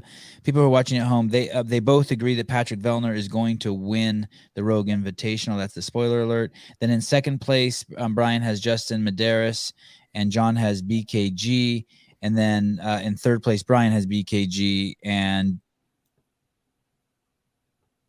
John has Justin Medeiros. So basically they agree on the top 3, just in a slightly different order. I am really surprised that, I mean, Brian has a secret hard on for BKG, and it's interesting that he put him, but that's tough. He likes all those guys. I mean, Medeiros is the real deal, and he loves Vellner and BKG. I haven't figured out who you love yet, John. Saxon, the sleeper, Brian's got him in 4th. Then he has Lazard Jukic, Lazar Jukic. Love the guy. Then Cole Sager, total fuck up call. Then Chandler Smith. Then Guilherme Malheiros. Then Alex Vigneault. Then Jason Hopper in 10th. And John's picks, for people who are listening, can't see, he has Patrick Vellner, Bjorgvin, Carl Gudmundsson, Justin Medeiros, Jason Hopper, Jeffrey Adler. Oh, that's weird. Jeffrey Adler, Lazar Jukic, Saxon Panchik, Chandler Smith, and Cole Sager. Why? I understand, John, why you want to put Saxon low like that. Not low, but 7th. But I think it's a mistake, man. Yeah, he's something's going on with him, man. I think he might be the future. He's gonna be exactly like Scott. He's gonna be in 4th every year. The guy is. I agree with you at the games. I think he will be like 4th through 8th every year. He's like Aquaman. It just sucks that there's Superman, Spider-Man, and Iron Man. Just fucking somebody's cool as shit, but sorry, dude, you're stuck in the water. Not a lot of good shows about that. I think a competition with more events helps Saxon because he doesn't really have a weakness, but he doesn't have events where he can just win and blow out of the water like somebody like Guillermo. So the more events, he will place higher. And since there's like 7 and not 15, that's why I have him a little lower. And I think those other guys will have events where they can knock out of the park. That's smart shit, Brian. That sounds like something you would say. Saxon Panchik, 5 for 6 on top 5 finishes in the 6 sanctionals he competed at and won his semifinal this year. All of those competitions are going to feature the similar style, maybe a little less weightlifting strongman, but number of events as this one. And that's what, John was just talking about. If Saxon finishes outside the top 5, yeah, it's possible. But based on everything I know about him from the last 3 years, I can't put him lower than 5th. Well, why did Travis Mayer win that quarterfinal? What was it who was in there that he beat? Was everyone that's in North America? Well, the quarterfinals was not a semi. I think you're thinking of semifinals. No, the quarterfinals, the one he won. Yeah. So that was everyone. Yeah. And how many events were in there? 4. I think there were 4. Were there 4 or 5? 5. 5. Over how much time? 1 weekend. 1 week. And what were those workouts, roughly? Well, one was 120 wall balls and 120 cal row, which I cannot think of anything more in Travis Mayer's wheelhouse. Right. One was a 4-rep max front squat, which again is in his wheelhouse. One was kind of an easy double under handstand pushup. There was only 30 strict, 30 kipping handstand pushups, and that would have been the limiter on that. So everybody kind of was fast on that. And then one was 60, 50, 40, 30 GHDs and pistols, and then rope climbs, 6, 5, 4, 3, 2, 3. Which would that have been his worst one, Brian? His worst event finish, that one? No, the lifting was. Oh wow, the lifting. I guess there's freaks though that can be in that. Yeah, you have to keep in mind there's 4,000 people Yeah. doing that, and that's the one But where it's that- most likely that some percentage of those are just stupid strong like you. That makes Travis Mayer is stronger than me. So. Does Rogue do any shit like that? What was that one workout you said? It's pistols, double unders, and what was the other movement? It was GHGs, pistols, and rope climbs. Does Rogue do just body weight shit like that ever? Like an event that's strictly body weight like that? Not that I can think of. That's not running. They do like one endurance event sometimes where it's just running and then, obstacle course type stuff. They run on the machine? No. You want to go, Brian? They go run. Yeah, the only time that they had a live competition, it was in Columbus, Ohio, and they had them do a running course with some sandbag stuff mixed in. That's the first audio glitch I've heard. How's Brian's audio, everyone? No, I won't be at Rogue. Sorry, Corbin. Dude, this guy Corbin just said he's an intern in the media department at the Mayhem Empire. How big is the empire that they have fucking interns? So what was my question? How big what? How far? So they ran outside that one year, you're saying? Yeah. Oh, that's so fucking cool. I think Travis is going to win this. Come on, man. At least laugh, like cover your mouth or something. It's not the notion of him winning it that's funny. It's just you saying it. Okay. At such a random point. Yeah, that's what Josh and Matt thought when I told him he was going to win the quarterfinals. Those motherfuckers were just like, huh? You say he's going to win every competition he enters. A clock is right. Even a clock that doesn't work is right twice a day or whatever the smart guy says. Brian's voice is fantastic, silky smooth. Chandler Smith is overrated. I agree. Why do you say that? We both have Chandler pretty high, I feel. Let me tell you about Chandler Smith. Okay, go ahead. I'm telling you guys, you have to realize that the games is not a good representation necessarily of what's going to happen at a competition like this. There's elements of it that are different. It's half the number of events, and the events will, by just their nature, will eliminate most of the things that Chandler Smith is terrible at. They favor Chandler and somebody like Jeff Adler. And they're going to include things in excess that he excels in. That's why he's done Rogue the last 2 years, and he's been 4th and 5th. So I don't know anyone who's saying Chandler Smith is overrated is talking about the games Chandler Smith as opposed to the sanctionals and the Rogue Invitational Chandler Smith. That was a beautiful shot of him. Here's the reason why he's overrated. It's not his fault. Oh, can I see that picture where he's on his knees with the dyed blonde hair? Let me see that picture. Damn. Who took that? Dude, those legs don't even look like they belong with that body. Look at it. Looks like a wheelchair. He lived in a wheelchair for a while. Man, that is a crazy picture. Who does it doesn't say who the photographer is? Anyway, he came on the scene just huge, Brian. Just like everyone was like, there was so much hype, so much like about his performance, about his personality, and I think we just expected something big from him, and then he lost his finger, and then we didn't know what to expect. Yeah, and then so it's not that it's harsh. I mean, it's just harsh. It's just podcast talk. It's harsh to say he's overrated, but he hasn't lived up to the hype. That's not his fault. He's fucking amazing, okay, but he just hasn't lived up to the hype. And if the hype is podium at the games, then no. But it's that's incredibly difficult to do. He's had pretty impressive competitive career. Yes, he didn't do great at the games this year, but Chandler's really talented. 5 to 15 games level competitor. Say that again. What about games level competitor?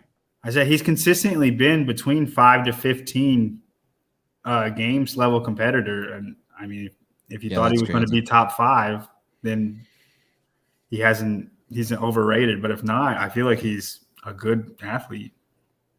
Where is Noah Olson, and is there anybody missing from the men's competition that makes it? I think I asked the same question about the female, or was it about both? Is there anyone missing who you're like, they really need to be there? It kind of puts a little shade on it. The guys from the top 20 who declined are Frykowski, Koski, who's recovering from surgery, Noah Again. Olson, who's, I don't know what he's doing, losing weight, messing around with the offseason stuff. Scott Panchik, who's retired. Royce Dunn and Baden Brown, who are locked in Australia. Wow. Then there's always Ricky. Oh, yeah. What, did Ricky get an invite? No. Mm-mm. And then, and of course, guys like Roman did- Krennikov that. And Roman Krennic, yeah. But Ricky just wouldn't get an invite, right? Because he wasn't even in. Don't you have to have been in the games to get an invite? Well, Ben Smith and Sam Quant did. So they invited the top 20. And then when there were guys who turned them down, they started extending down the list. So you have Chandler Smith, who was 21st. Jay Crouch is in Australia. He couldn't come. Samuel Cornway is, I think he's in Canada now. So he maybe couldn't come. Alexander Caron, Uldis Upanix, Jason Smith, they took all those guys. So that's down to 26. I don't know if they continued inviting down from there or if at that point they said, we're gonna reach out elsewhere to some guys who have great pedigrees in the sport historically. What? Sorry, someone wrote something interesting here. Name wrote Bethany is missing from the females. We didn't talk about that. She turned down I think she did get invited. I'm not 100% sure of that. I think she got invited and turned it down. I think she's just focusing on she might do another competition later in the off season, I think. But yeah, I just think she turned it down. We never interviewed. She fell through. Actually, that might not even be true because a lot of women accepted the invitations. So, they might not have had that many to spare. Did Bethany get invited to Wadapalooza? I'm not sure if Wadapalooza's actually formally done their invites or yet. But Noah's not a top games athlete. Jesus, Bob. The fuck are you talking about? Can I see the list again, Matthew, Mr. Souza? He's just a medium guy. What the fuck? I don't know what that means, and it sounds hurtful. I heard she's doing Wadapalooza, Ashley McMahon. Hey, if we're ever going to stop being sexist and we want a woman on the show, this chick's got, she knows stuff and she's got strong opinions. Ashley McMahon's. Let's get her on. Well, let's talk to her. Let's talk to her on Instagram. Yeah, slide into Brian's DMs. BKG, why do you guys both pick Vellner? Is it because you think Medeiros is not going full Monty? Oh, I know why. Can I guess? You guys both think Vellner's better than Justin Medeiros, and it's just the water. That it's the curse of the water that fucked Vellner. That's what you guys think, right? And you guys don't think they'll be swimming at Rogue. That plays into it a little bit, but not a little bit. I'm claiming it's everything. Medeiros said he's been taking a very long break. He's in college right now. He's at Boise. And they were just going to get back into it about a month from Rogue. So he's not going to, I don't think he will be his peak games fitness. And that's why I have him third, solely on him saying that in a podcast. Which podcast? I don't remember. I drive. Good answer. Good answer. Great fucking answer. Brian, take note of that shit. Brian plugging every fucking Tom, Dick, and Harry he talks to. Brian, why don't you have Medeiros up there? Because I think Vellner's going to win. But he's the games champ. He kicked ass last 3 workouts. Put the nail in the coffin. He took care of his own destiny. Why Vellner also had the opportunity to take care of his own destiny and did not.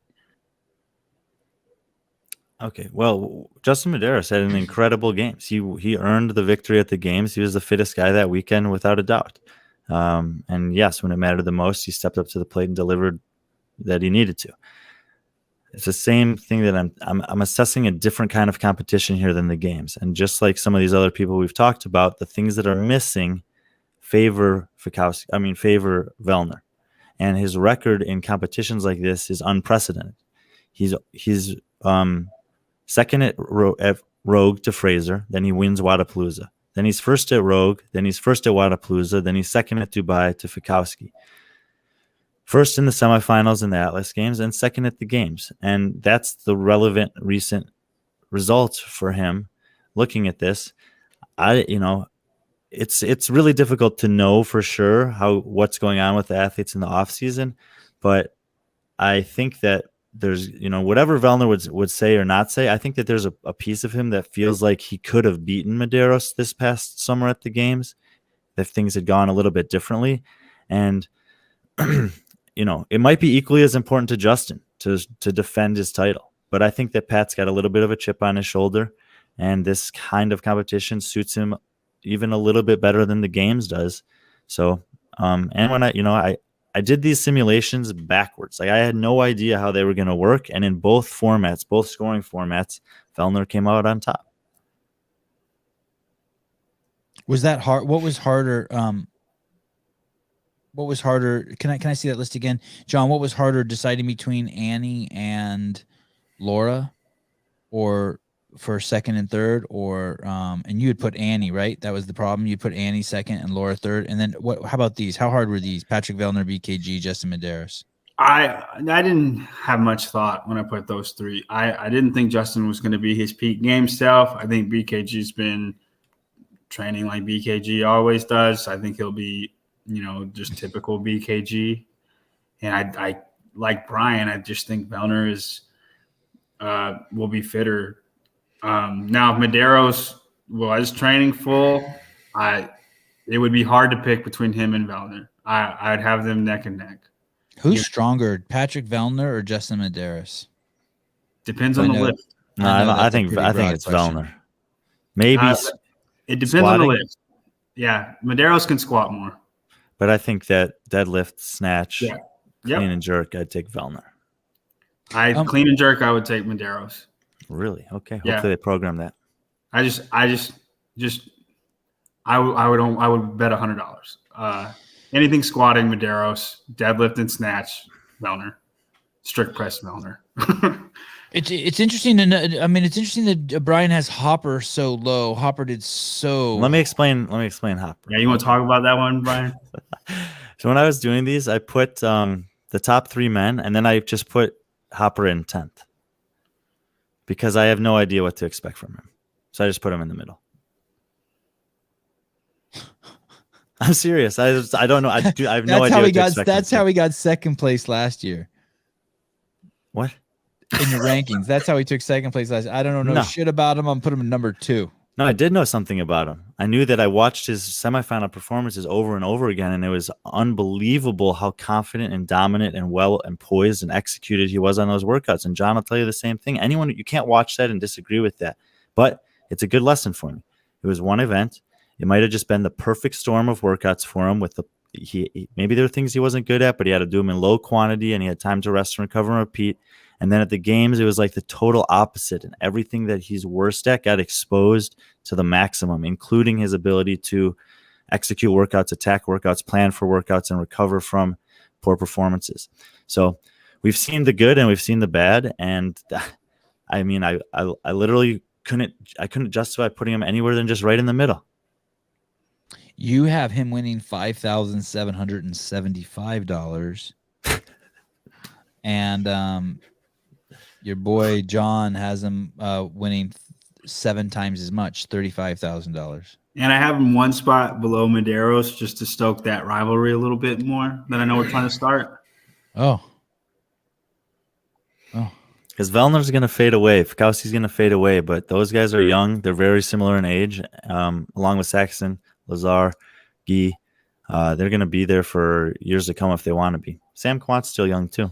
And what about BKG? He's older than those guys, but he still has some competitive years if he wants them. What do you think about the payout? 248, let's just round up. 250 for first and 90 for second. Pays to win? Yeah, I'm okay with it. Especially since they fly you out there, right? Okay, so these fuckers want to win. I would think so. I mean, these guys want to win. I mean, dude, $250,000 in Greenville, South Carolina, where Jason Hopper lives, is like, it's the second biggest paycheck available after winning the games. Yeah, it's crazy. And if like I said, we don't know where these guys are at, but if I got invited to this thing, I would be prepping for it as if it was the games. I mean, I would want to show up there feeling as good as I can and prepared to get after it. And if you don't compete at Dubai or you don't compete at Wadapalooza because you sell out for Rogue, I can understand that because there is a lot of money available if you're able to get one of the top positions. So first place gets $250,000. Yeah. That's a $200,000 jump from last year. For the Rogue Invitational? Yeah. For first place. What? Last year, Bill and Katie gave away $50,000 each, and now they're giving away. Last year they gave away $100,000 between the men and the women, and this year it's $500,000. If it's 250, yeah, that's why that number surprised me. Can you imagine how good the so-called pandemic was to fucking Bill and Katie's business? Oh my god! Oh my god! Hey, no. Huh. I'm gonna keep my mouth shut, but they supplied health and fitness gear at a time when there's nothing more important than you could do with your time than health and fitness. Vellner had to work hard to come back from that hole he dug, had to break the CTB. I don't know what that is. Chest to bar pull-ups. I think he's talking about the last workout, but oh, he had to break up the chest to bar pull-ups, which he shouldn't have. He was gassed due to the cumulative effect of trying to dig out of the hole. And he wasn't trying. Go on. Whoever Peter is. He wasn't trying. He wasn't trying to get out of the hole. Once they got to like the fourth bar and Justin was ahead of him for one bar, he kind of throttled it down. He knew he had second. He could have pushed that workout a lot harder than he did. He's said that multiple times after the fact. And it makes sense. He knew what he needed to do. He realized it wasn't going to happen. He knew that there was no way that he could finish any worse than second as long as he just finished that workout. So what's this comment? Go ahead. What's this comment mean? Vellner has got a college fund to fill. You mean like his kid's college fund? Yeah. Yeah. No, hey, listen. Seaman, learn, do, whatever your name is. No one with a fucking brain goes to college anymore. Unless you want it filled with bullshit. There are certain professions where it's still valuable to attend a college. Math. Only the hard sciences, math, physics. I don't know what else. That's it. I mean, if you want to be, I'm not saying that it's what you're supportive of, but if you want to be a doctor, if you want to be a lawyer, you've got to go to school for those things. You can't just walk into that office and get a job. Yes, there's other professions like you're talking about where you have to learn. Oh, because of licensure. Yeah. So there's certain things and certain areas of college that are valuable, but yeah, in general, it's if you want to be a dumb fuck, you got to go to Harvard too. If you want to be brainwashed, ideological moron, I'm not saying go to those colleges. You could get the necessary degrees online. I was agreeing with you. I'm just saying, like, you can go to those colleges, and like, if you want to be like a super dumb fuck, you can go to Harvard too. Like, and you get that degree. I'm agreeing with you. You're saying if you want to be a doctor at fucking UCSF, you got to go to college. You can't just walk in and be like, watch me perform this heart surgery. Like, what if I just went in there and like, you're like, I'm like, hey guys, I want to be a doctor here. They're like, let's see your degree. I'm like, no, I don't got my degree, but look, I got my friend John here who's got a hangnail, and I got my friend Brian here that's got an occluded artery. And within the next 3 days, I'm going to fix both of them. And I just throw you on the ground and fucking do open heart surgery on you, Brian. And then a little more chill, I do a fucking fix John's hangnail. And fucking I'm in. I'm like, see? And then you like get up and walk out and you're breathing fine. John's in a little bit of pain because hangnails suck. But this is his next example. After they go to Mayhem and bother Guy, then he goes to the nearby hospital and knocks on the door. That would be a pay-per-view event too. Me doing, you can see all that stuff on YouTube. Like if you want to know how to do bypass surgery, you can just go on YouTube and learn. Seriously, it's crazy. How to like sew up a fucking herniated liver. There's dudes doing it with cameras and you can just watch and learn it. Okay. John doesn't trust Guy. Trust him. Like what? With his sister? What? Ashley McMains. That's not the way it works. That's not the way what works. Is there anything else we want to cover? This was great. I had a good time. Is there any, like, is Lazar? I feel like there's a lot to talk about regarding Lazar, but I just feel like he's just maturing. We're just gonna watch him climb the ranks. Who is this? Sorry, Lazar Jukic. Lazar. Oh yeah, dude. I was a little skeptical of myself. I was like, should I rank Lazar this high? But man, I do think this guy is very good. And I remember thinking that when I saw him at Dubai 2 years ago, watching him. Vellner was there, Fikowski was there, Roman was there, BKG was there, Yonikoski was there. He finished 5th in that competition, only behind Fikowski, Vellner, Roman, and BKG. And he just looked like he had the potential to actually be relevant in these types of conversations. And he was very good at the games. I think he made a couple execution mistakes maybe that cost him a little bit, but a few guys are missing, and I felt like he can do just as well in this competition as he did it at the games or at Dubai. Is Lazar's brother coming out with him? Not to this, no. Sevan Fantasies playing doctor with Colton Mertens and Travis Mayer. Truth. Sorry, I was in fantasy land. Say that again. What about his brother? Is his brother coming out? No, not to Rogue. Who's coming with him? Is he coming with him? I doubt it. I don't know if anyone will come with. Maybe his girlfriend. Oh, the French girl. It depends. I don't know what the rules that they've arranged for international travel are for Rogue. Okay, gotcha. Sarah Cox is asking for the women to be back up. Are you okay with fulfilling Sarah Cox's wish? There Sure. we go. Sarah, please. Would you like the top 10 or the bottom 10? Because we're limited in our scope. The fuck, getting in the comments telling us what to do. So Facundo coaches Jukic, Saxon. Really? Is that true? Does Facundo coach Jukic too? Oh shit. Facundo mentioned that there was a new guy coming on the roster. Wow. That's awesome. Hey Bob, is it both Jukic's or just one? That would be interesting. Wow. Man, Lazar's a good dude. What was his brother's name? Luca. Damn.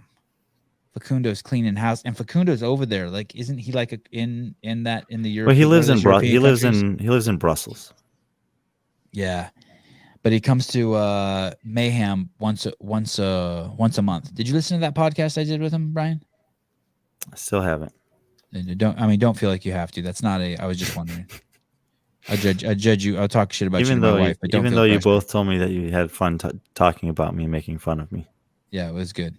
Okay, so there's the top 10. The top 10 women, according to Brian, who are going to win the Rogue Invitational this year are Tia Claire Toomey, Laura Horvat, Carrie Pierce, Gabriella Magawa, Annie Thorsdottir, Haley Adams, Amanda Barnhart, Kristen Holte, which is just the grown-up version of Christy Aramo, Mallory O'Brien, total fuck up in the placement there, Brian, Daniel Brandon, number 10, and number 11, Katrin Doder.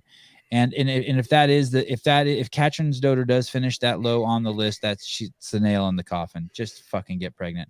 And John's picks are very similar but slightly different. And the most interesting thing is at the top, John has Tia and then Annie, where Brian had Laura. And I agree with Brian. And I'm almost thinking John's doing that, knowing he's wrong and doesn't want to like slay the Jedi like on his first appearance on the show.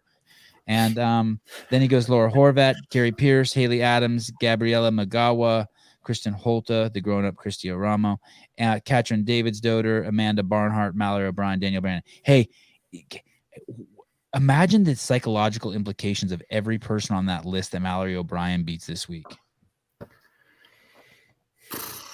It's bad. It's not good for you.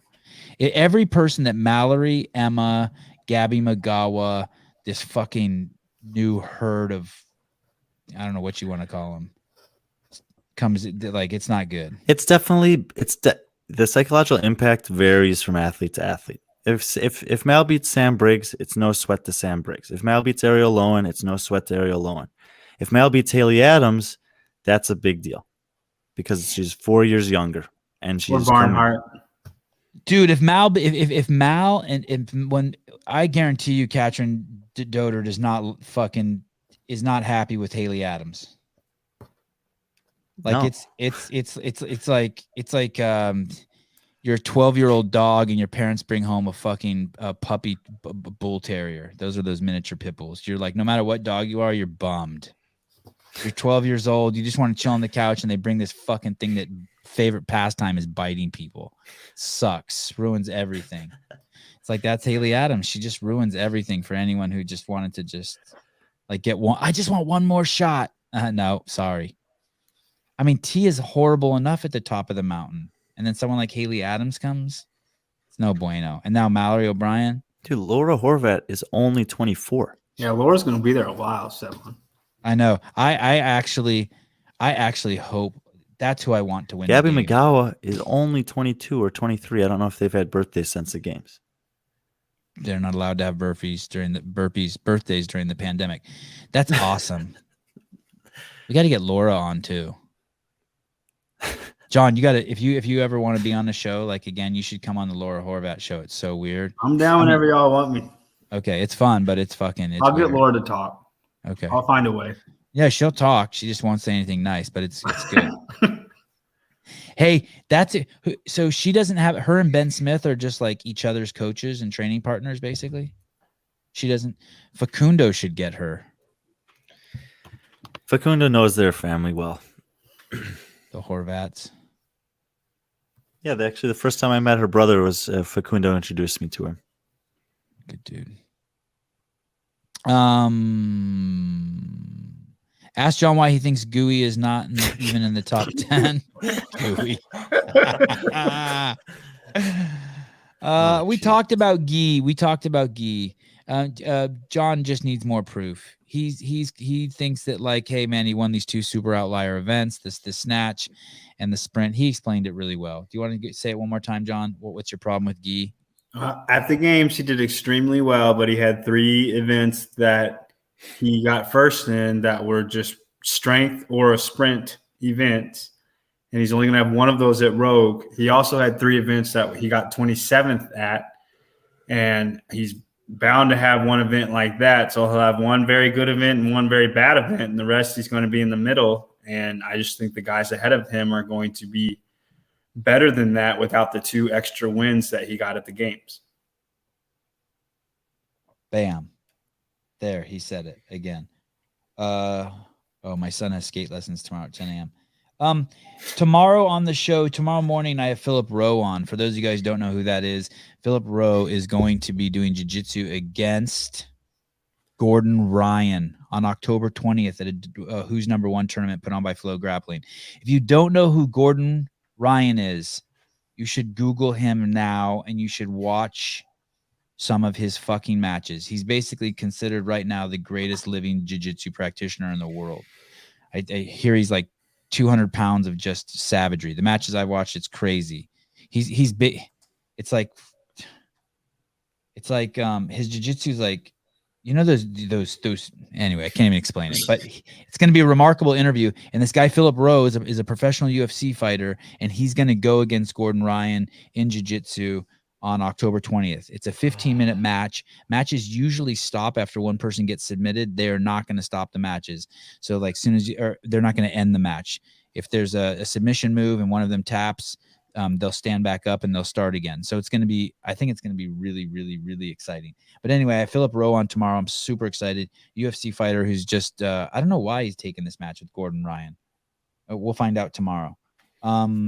And then on Saturday, it doesn't look like we have any shows. Then on Sunday, we have Guy on. Are you going to be on that, Brian? Maybe. Sunday at 7 a.m., we have Guy on. We'll probably tie John up and drag him onto the show so Guy can punch him in the face. And then at night on Sunday, we have the news show with James Hobart. On Monday, we have guest Matt Bedreau. God, I'm saying his name wrong. That's going to be an amazing guest. Then on Tuesday, I have the rapper Lika Veli on. On Wednesday, I have Paul Lynn on. Paul Lynn is going to arm wrestle John Brzezinski next week in a super match. And that's about as far out. Oh, we have Annie Sakamoto on next Friday. I know that's what most of you guys care about, just the CrossFit shit, right? Annie Sakamoto, October 22nd at 1 p.m. Do you know who Annie Sakamoto is, John? Of course. Okay, just checking. She won her Masters division this year. Just seeing if you're only in the modern era. No, come on, Sevan. I want to bring a guy on like this. He knows his stuff. Okay, good. When can? Oh, so are we gonna? What are we doing? Are we doing anything for Rogue? Are we gonna get the band back together? Are we gonna be on a little bit more? Cobra, what's up, brother? Brian, are we? Let's talk about that. All right. Hey, you know what you could do? You should represent John when I call you and beg you to be on the show. Like when I send you a dozen roses to come on the show, you should like send 6 over to John and be like, John, can you do the show? Maybe. I mean, I'd be open to it. I can't do as much as y'all did. At the Hey, John, games. don't talk. Brian's representing you. Don't talk. All right. You can't do as much as the games. What? Why? Y'all did like 3 podcasts a day during the games. So, don't you want to be a part of the hype? I do, but I got stuff to do. Like what? I'm in nursing school. Oh, that's cool. Oh, I'm sorry. Oh, another show. John and I are going to have some great conversations. Brian is non-committal. He's a player. He likes to crush a lot. Okay, guys, thank you very much. I think we're done. John, Brian, do you guys want to say anything else? No, I mean, honestly, I think the Rogue Invitational is going to be a great event. I think it's really nice what they've done for the athletes this year, and that they've found a way to, make that possible. I think it has the potential to change the kind of the framework for what we expect from certain competitions and what athletes expect when they, earn the right to be at something like this. So it could be this year's Rogue Invitational could end up being kind of a pivotal point in the way that the sport evolves in terms of opportunity for athletes. Powerful. John, that's great. That's crazy, Brian. I can't really say anything better than that. Just thank you guys for having me. And I love debating. I love talking. I just appreciate y'all for having me. Al Izzy said John did good. Have him back. Absolutely. Bam.